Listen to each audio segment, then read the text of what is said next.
This is Your Bird Story, a broadcast of bird stories told by everyday people about their interactions and relationships with wild birds in cities. This season is funded by the Voice for Nature Foundation. I'm your host, Georgia Silvera Seamans.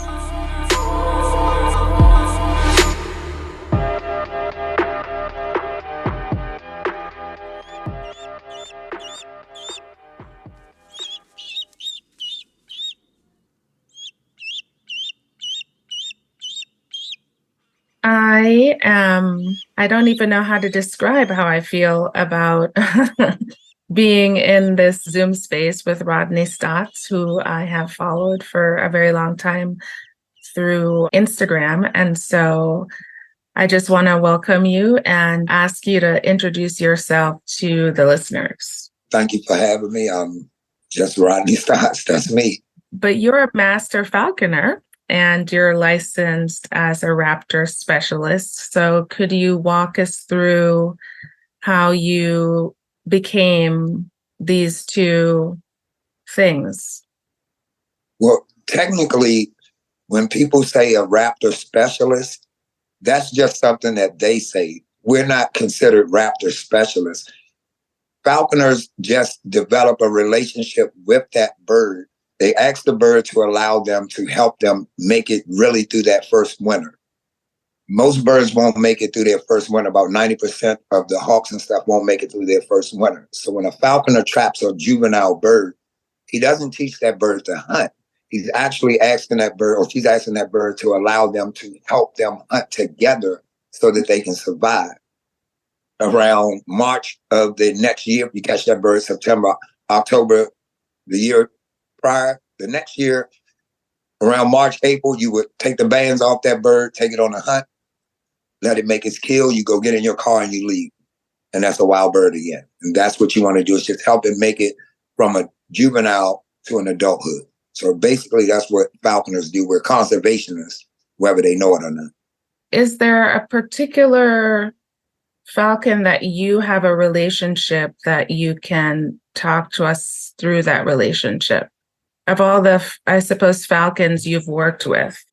Well, I love all of my animals exactly the same. So I don't have one that there's something more than the other. Each animal has its own different personality.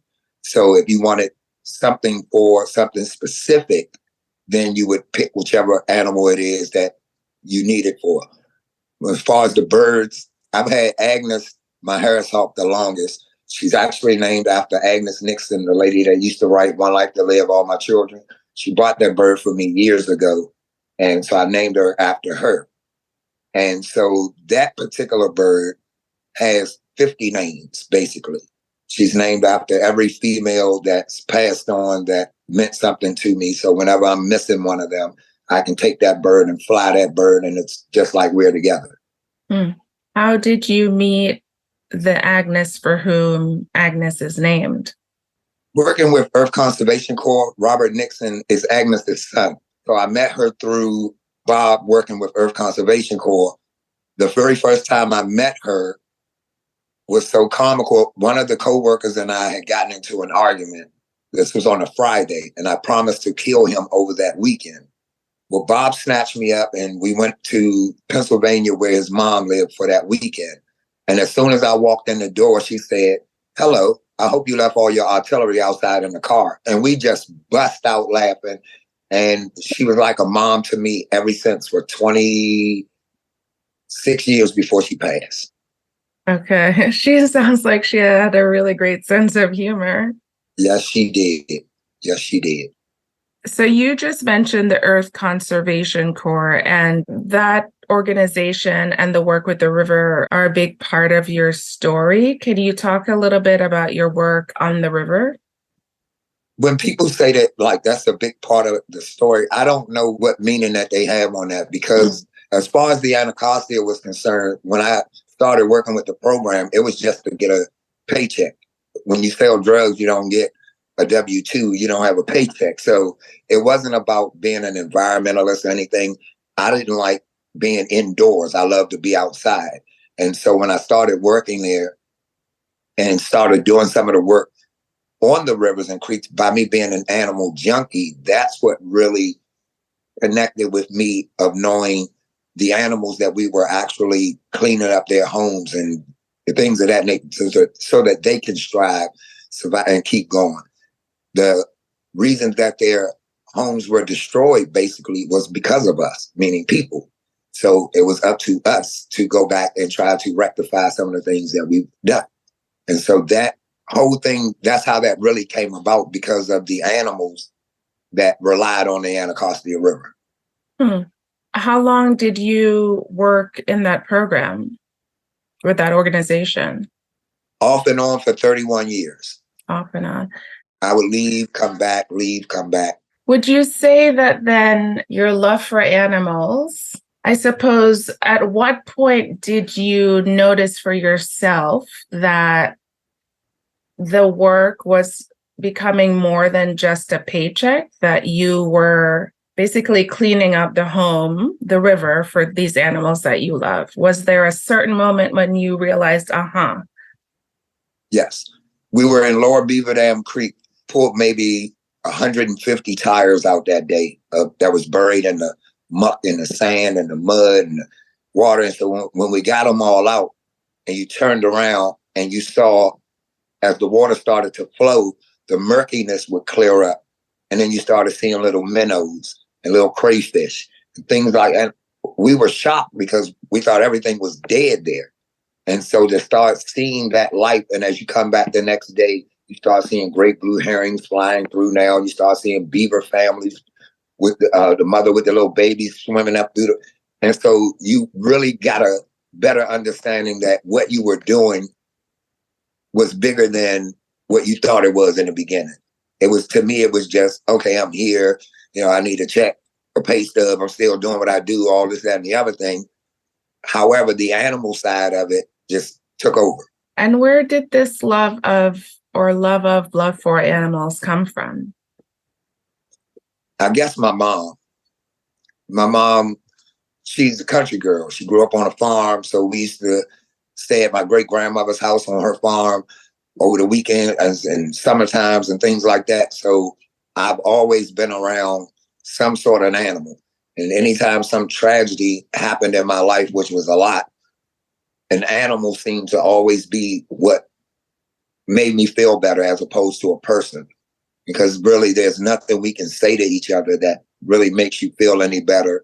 And when people are trying to find the right words to say, that's what ends up messing things up. That animal just sits there and listens to you, lets you cry on it, licks you in the face or kisses you afterwards, and doesn't have an opinion. It's not telling you that you're wrong, not telling you, just listening. And it's an entirely different thing with that animal as it is with a person. Did you and your mom have explicit conversations about your love for animals? Was it something that you talked to each other about? Well, my mom knew that I always loved animals. She never stopped me from having anything except for snakes in the house, because she was definitely afraid of snakes.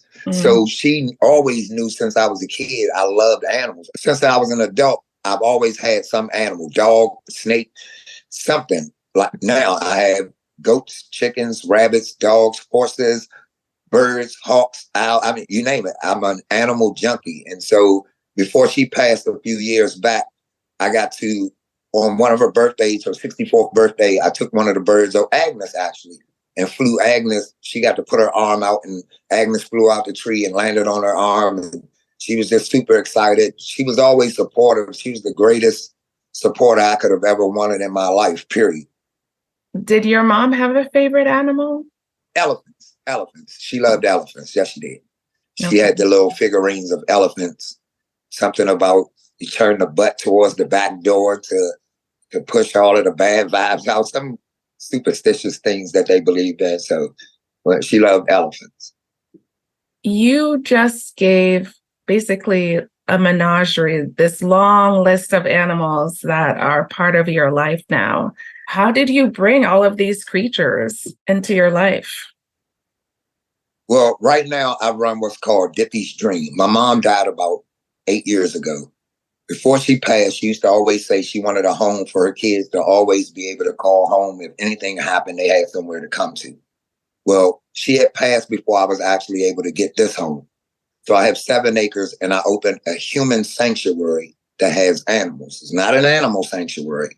It's a human sanctuary. It's where you can come, camp out, bring your tent, bring your sleeping bag. I mean, really camp out, not glamping, camping, where you really get out in your tent. You got your little Coleman stove and your little coolers beside you, that's what I mean. And you get away from the city. You get away from, wake up every morning, you hear ambulance, police cars, fire trucks. You go into a store, you got to walk through 75 people smoking, drinking, park. And I'm not knocking anyone for anything that they do. However, this is what you have to go through. Why? So either you're going to implode or explode if you don't have a place to get some of that stuff off. So when you come here, and it's all donation based, I don't tell people, oh, you got to pay $300 a weekend, or because if you can't afford something, doesn't mean you don't deserve it. You can get up every morning, feed the homeless, teach kids how to read, teach adults how to read, all of this stuff, but you don't have $500 to learn how to ride a horse. Did that mean you didn't deserve it? No, it just means you couldn't afford it.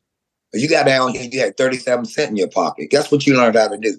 You learned how to ride a horse. So it's not about money. It's about having a place where you can come and just escape, get away from it all. Turn your phone off, turn all that stuff off, and get back to nature. Literally take your shoes off and stand in the grass. I bet you'll start crying. We disconnect from, this is Mother Earth, right? Mm-hmm. So if this is your mom, what is the closest contact that you're going to have? It's skin to skin, right? Mm-hmm. Take your shoes off, take your socks, stand there and feel your mother wrap her arms around you and understand what you're doing. That sounds so beautiful. I have my shoes off right now, but they're touching carpet. Okay, so 2 questions. One is, where is Dippy's Dreams located? Like, in the context of where it is in relationship to the next closest city. It's in Charlotte Courthouse, Virginia. I guess the closest thing that people would recognize is Farmville, Virginia, or Lynchburg. I'm maybe 30 minutes from Farmville. I'm an hour from Lynchburg. And most people know where Charlotte, Virginia is. That's 2 hours from me. Okay. So your mom had this dream to have this house. Why did you feel that you needed to create this space? Why were you the one to fulfill the dream? And in particular, in this way, and I suppose in this location, I mean, it seems you would probably have to drive to it. Yes. Well, one of the biggest reasons that the animals and why I'm here, I had horses in Laurel. They came and said that we were breaking our lease and I had 60 days to get rid of my horses or they were going to violate the lease. Well, within that time, I was blessed to find a home and everything. And on the 60th day, I had just went through everything with the house, waiting to go to closing.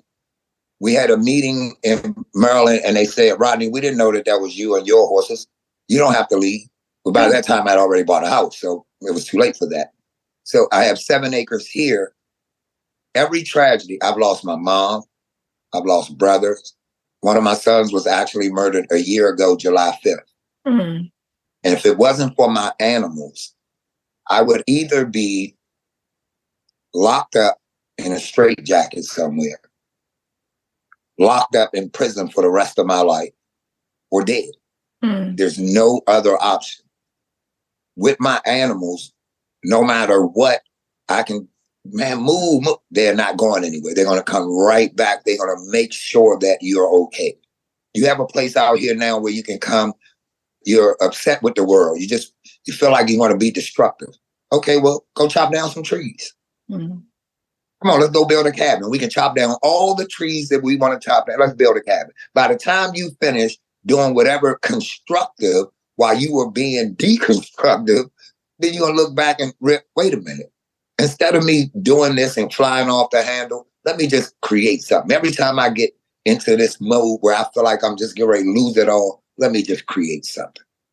When folks come, and maybe I'll ask this first, do you have folks coming back more than once or twice? Do you have sort of repeat folks who come because they see the sanctuary you've created as just, I don't know, like an essential part of their well-being? Well, I've had one particular lady to come back 3 times. And each time she comes, she'll call me. She'll say, Rodney, will you be around this weekend? I say, yes, ma'am. She say, well, I want to come out this weekend. Sure, no problem. And so she actually pitches her tent inside of where my horses are. I have like 3 acres fenced off where the horses can run around. So she'll go in and pitch her tent in the middle, basically where the horses are, and stay all weekend long and just have a ball. And when she leaves, she'll pack up everything. She makes sure she cleans up everything. And she gets in her car that Sunday, whatever time Sunday that she wants to leave, and she pulls over. So for folks who come and, they're coming for the first time, what are some of the reactions that you have seen over the years? How do people kind of present themselves when they drive up or are driven up? Well, when they first come up, they're a little alarmed because I have 6 dogs. So I have Barbarian Mastiffs, which are basically 100-pound dogs. And 3 of them are puppies. But when you look at them, you wouldn't think that they were puppies.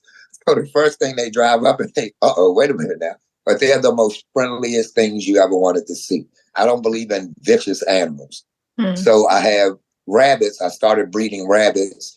A few of them got loose, so I had rabbits just running around. But they will walk up to you if you have lettuce or kale or carrot.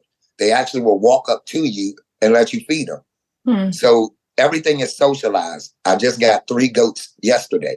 So all yesterday I sat in the pen with them and just sat there until they felt comfortable enough to walk over to me. And then I get to pet on them. And over the next 2 weeks, I'll be able to walk them like I walk my dogs. I'm an animal junkie. I love the animals. And I know what they can do for you if you allow them. You can sit and just watch fish and just watch how your body changes. People think you have to go to war to suffer from PTSD. But you don't. If you break down what it is, it's a post-traumatic stress. So do you think the mother that walked up on the scene and saw her son laying there with half his head gone, she's not stressed for the rest of her life? And if you have nowhere that you can go and do, like down here, everything's a memorial. So you had a loved one that passed, come plant a tree. It's not going anywhere. That tree will be here as long as I own this property. That's simple. Come plant a garden, help start a garden, and we'll name it after that loved one. So now everyone that comes and picks from that garden has to replant something because you're giving back as you take away. So those are the things that we do down here. All of the animals are named after loved ones. So I have a adopt an animal program. You can name it anything you want after your mom, your brother, your cousin, and say $3 a month. You may donate $3 a month to help take care of your animal. So when you come down, whatever that particular animal is that you adopted, you get to sit with them, take pictures and hold it and all that type of stuff. Whether it's a horse, you want to ride him, come on, I'll put a saddle on his back. We can get in the round pen. I'll walk you around on him. If you know how to ride, that's even better because we can saddle him up and let's go because I ride. Okay. How did you learn how to ride? Actually, we went for the very first time. I was 22 years old, 21, 22. And everybody was bragging, oh, I know how to ride. I know how to ride. And none of us had ever been riding before. And everyone was talking nonsense. So the guy gave us all horses that were supposed to be for people who knew how to ride a little bit. By the time you got back off that horse, you knew how to ride then. You were so sore. That's the thing that people can't get over is that soreness the next day for the next week, actually. Well, but the more you ride, the less it bothers you and you'll have the time of your life. You can get out on that horse and just go for a walk and you'll look up and then 6 hours later, you had no idea that time flew by you that fast. Yeah, I've been close to a horse to feed one, but never gotten in the saddle. So they'd have to start me out on like this sort of the oldest, calmest horse, I think. Okay, so folks come up and the first thing they notice are your mastiffs. What next? rabbits everywhere. Right beside the rabbits, there's hawks. My two hawks are right beside the rabbits. On the other side is the owl, which is in here right now. He's in the cage right behind me. Then you'll go down, there's chickens. Then there's a mother and father rabbit pen that those two stay together. So every 2 months, you basically have a litter of rabbits.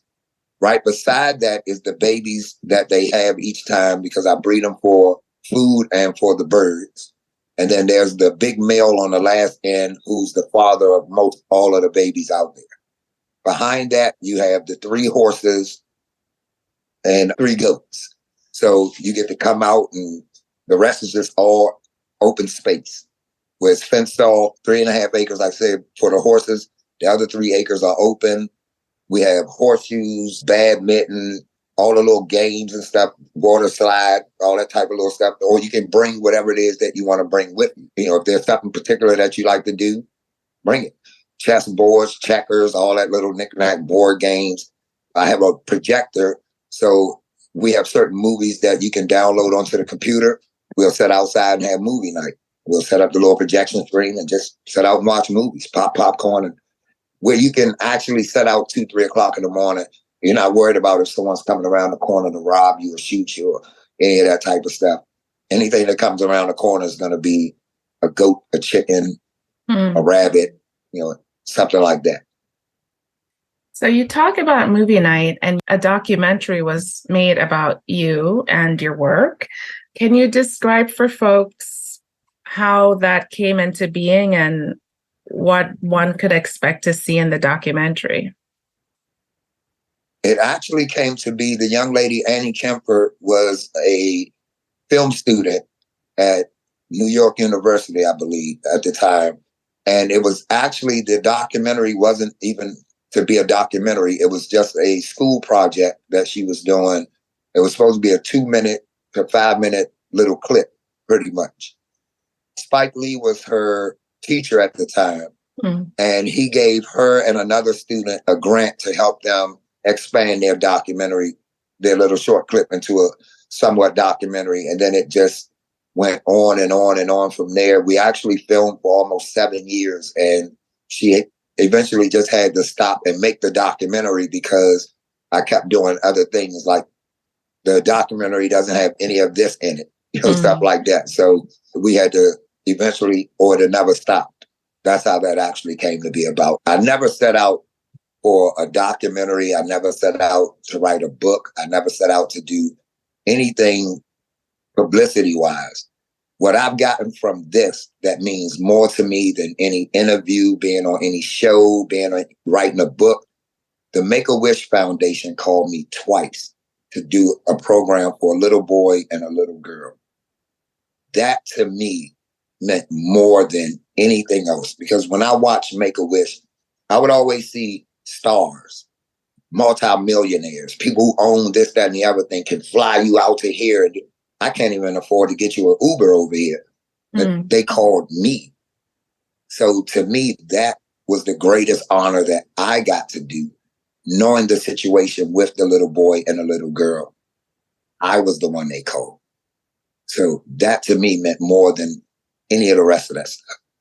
That's a really beautiful story. And what an honor for you and for those young people to be a part of each other's lives in that way. There's something that's on your website, and I want to read it. And you've touched on some of this a little bit. Make the powerful connection between endangered species of all kinds that include the bald eagle in DC to local youth who must navigate survival in a stressed community. And you've talked about the role that being with animals, being around animals can play in human health and well-being and healing. But you called out the bald eagle especially as an endangered species. And I wonder what is behind making that link between the bald eagle and young folks in the DC area. Well, I mean, technically, the bald eagle was supposed to be the symbol of freedom, the big macho whatever adjective you want to put there to really describe it. However, they were basically extinct in DC. You're in the nation's capital, and there are no eagles. There are no bald eagles. Why? Because the Anacostia River was so polluted that the last nesting pair of eagles left in the late 40s, early 50s, because of the DDTs and poisons, the eggs wouldn't hatch. They would land on the nest. They would crack the eggs. So the last nesting pair left. When you look at young people and the birds, 85 to 90% of these birds don't make it through their first winter. 85 to 90% of young people don't make it to 18 without a criminal record. Chumped up charges, whatever.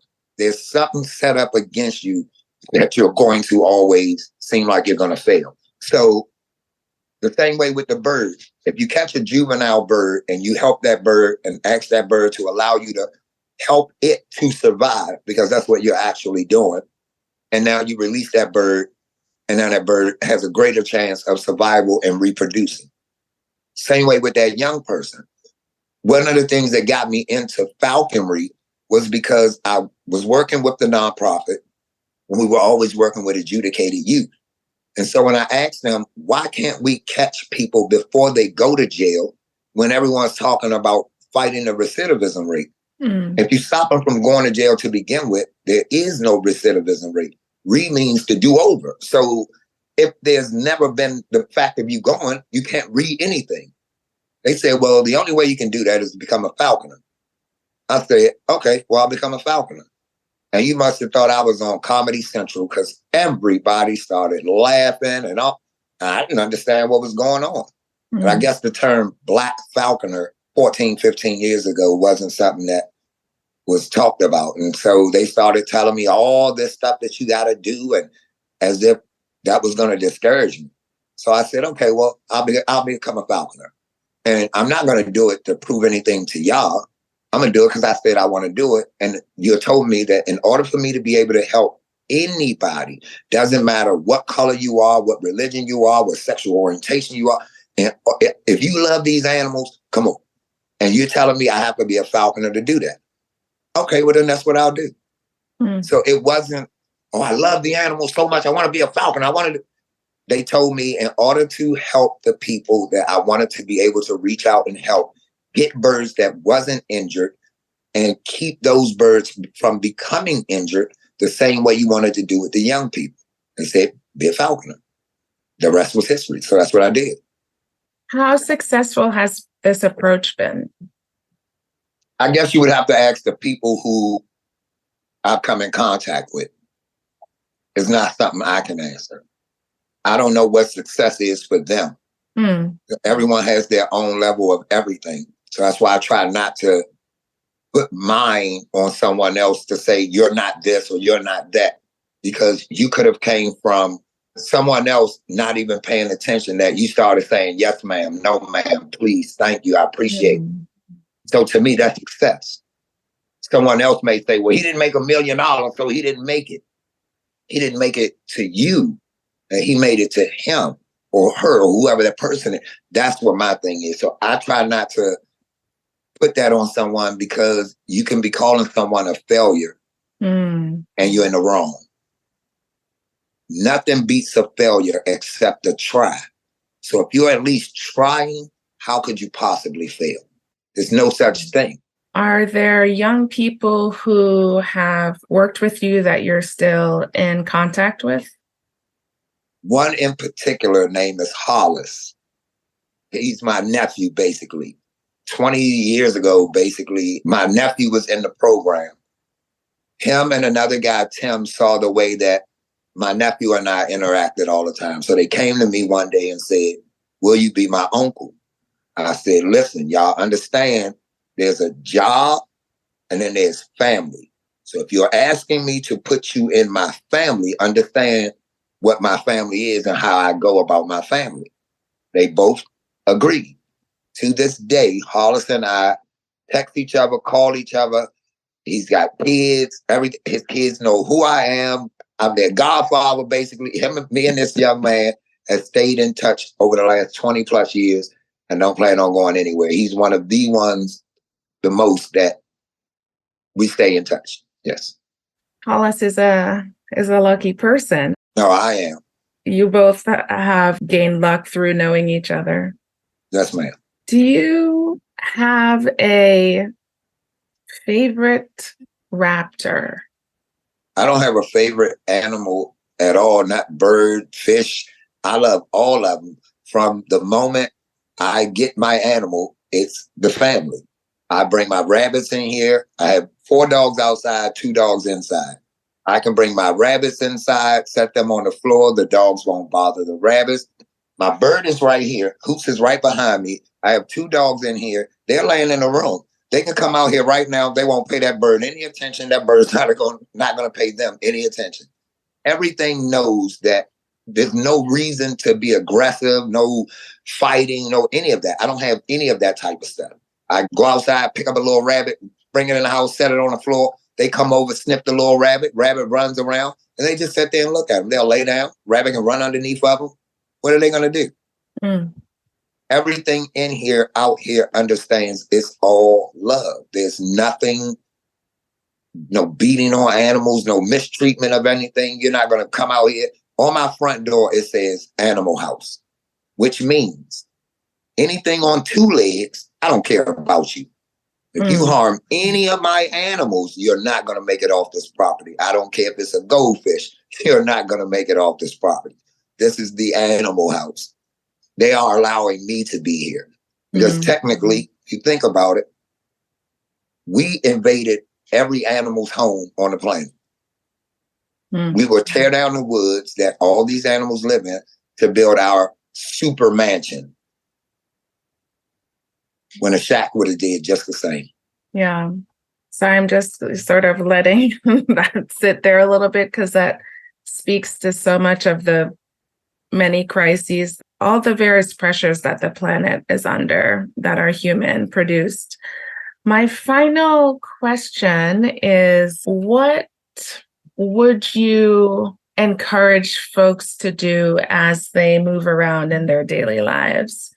You know, we don't all have access to your 7 acres on a daily basis, but what in our daily lives can we listen out for or look out for to even get a small dose of what folks could get if they come to you? Each other. Notice each other, first and foremost. Stop walking past people, walking over people like they're not there. Whether homeless, black, white, gay, straight, Democrat, stop. All of that stuff we can pick to find to divide us. And there's one thing that unites every one of us. Because if you peel this skin off of every one of us, we all gonna bleed the same color. We all got the same heart, lungs, kidneys. Everybody stop looking at this outer. It's like the animals.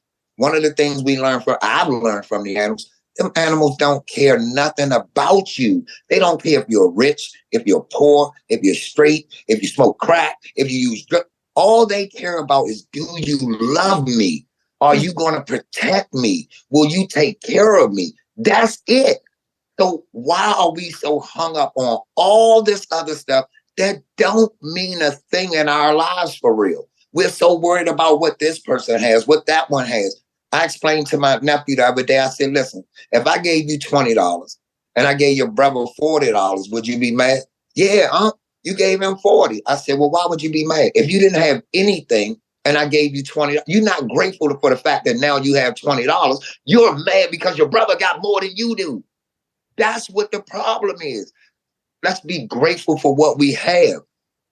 That's why I tell people it's donation based.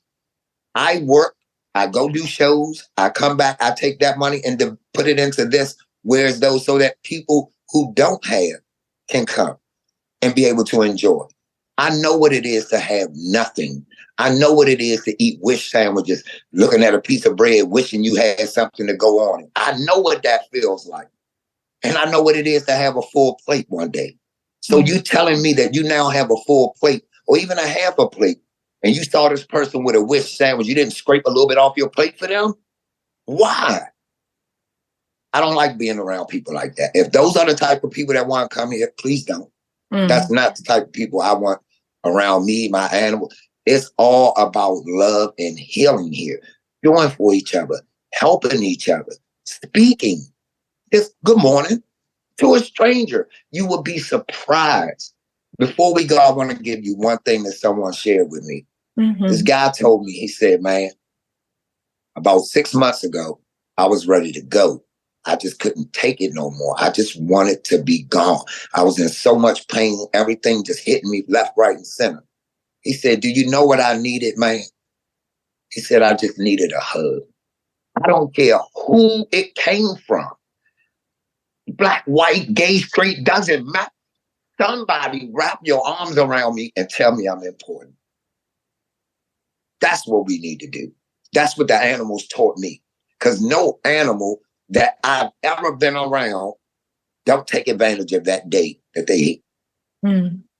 I think I'll take from that all the words that you said. There's no way to say it better. You know, being grateful, showing gratitude, showing love and respect for others, and that healing power of love, which you've experienced through your work with your sanctuary, and for the folks who've been lucky to be a part of that. So I'm grateful to you for taking time out of your day to talk with me about your work and your life. And it's been a pleasure. Thank you. Thank you for having me. I truly appreciate it.